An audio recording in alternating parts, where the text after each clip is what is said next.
भारत की मिट्टी में एक समय ऐसा भी आया जब तख्त पर बैठा एक बादशाह तलवार से नहीं, दिल से राज करना चाहता था। उसके लिए ताकत का मतलब सिर्फ फौज और तोपखाना नहीं, बल्कि इंसानों के बीच भरोसा और भाईचारा था। यह कहानी है मुगल बादशाह अकबर की और उनकी हिंदू मुस्लिम एकता की अद्भुत मिसाल की। अकबर का जन्म 1542 में हुआ। वह हुमायूं के बेटे और बाबर के पोते थे। किस्मत ने बचपन से ही उन्हें चुनौतियों से घेरा। महज 13 साल की उम्र में 1556 में जब पिता का देहांत हुआ, अकबर को मुगल तख्त पर बैठना पड़ा। उस समय साम्राज्य छोटा और अस्थिर था। दुश्मन चारों ओर थे। शुरू के सालों में उनके वजीर बैरम खान ने राज्य संभाला, लेकिन जैसे जैसे अकबर जवान हुए, उन्होंने महसूस किया कि भारत में राज करने के लिए सिर्फ तलवार काफ़ी नहीं। यहाँ अलग अलग धर्म, भाषा और संस्कृति के लोग रहते हैं और इन सब का दिल जीतना ही असली जीत है। 1564 में अकबर ने एक ऐसा ऐतिहासिक फैसला लिया जिसने करोड़ों दिलों में जगह बना दी। उन्होंने जजिया कर ख़त्म कर दिया, वह कर जो सदियों से गैर मुसलमानों पर लगाया जाता था। यह कदम केवल एक कर हटाने का नहीं, बल्कि बराबरी और विश्वास का संदेश था।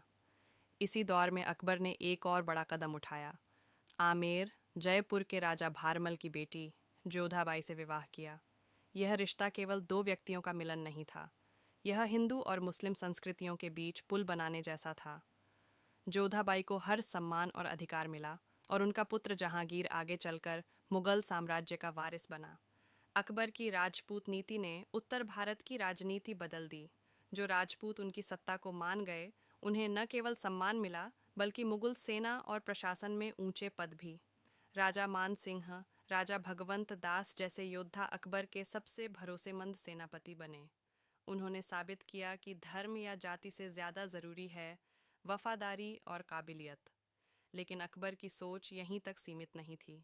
उन्होंने फतेहपुर सीकरी में इबादत खाना बनवाया, एक ऐसा स्थान जहां हिंदू, मुस्लिम, सिख, जैन, पारसी, ईसाई सबके विद्वान बैठकर धर्म, दर्शन और इंसानियत पर चर्चा करते थे।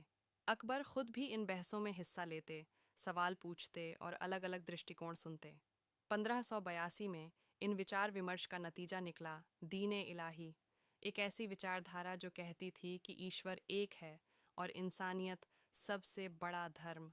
इसमें किसी एक धर्म की रीति रिवाज को थोपने की बात नहीं थी, बल्कि सभी अच्छे सिद्धांतों को अपनाने का संदेश था। अकबर के दरबार में कला, संगीत और साहित्य को भी खूब सम्मान मिला। तानसेन जैसे महान संगीतकार, बीरबल जैसे बुद्धिमान मंत्री, अबुल फजल जैसे विद्वान, यह सब अकबर के नवरत्न कहलाते थे। यहाँ धर्म के नाम पर भेदभाव नहीं, बल्कि प्रतिभा और गुण का सम्मान होता था। अकबर की सुलह ए कुल यानी सबके साथ शांति की नीति ने हिंदुस्तान में एक ऐसा माहौल बनाया जिसमें अलग अलग धर्म और संस्कृतियां साथ साथ फली फूली। यही वजह है कि 16वीं सदी के अंत तक मुगल साम्राज्य न केवल सबसे ताकतवर, बल्कि सबसे स्थिर और सांस्कृतिक रूप से समृद्ध साम्राज्य बन चुका था। आज सदियों बाद भी अकबर का नाम केवल एक बादशाह के रूप में नहीं, बल्कि एकता और भाईचारे के प्रतीक के रूप में लिया जाता है। उन्होंने हमें सिखाया कि राज करने का असली मतलब है दिलों पर राज करना। और शायद इसी वजह से इतिहास की किताबें पलटते समय अकबर का नाम सुनते ही हमारे मन में एक तस्वीर उभरती है, एक बादशाह जो सबको साथ लेकर चला और जिसने अपनी ताकत इंसानों को जोड़ने में लगाई, तोड़ने में नहीं।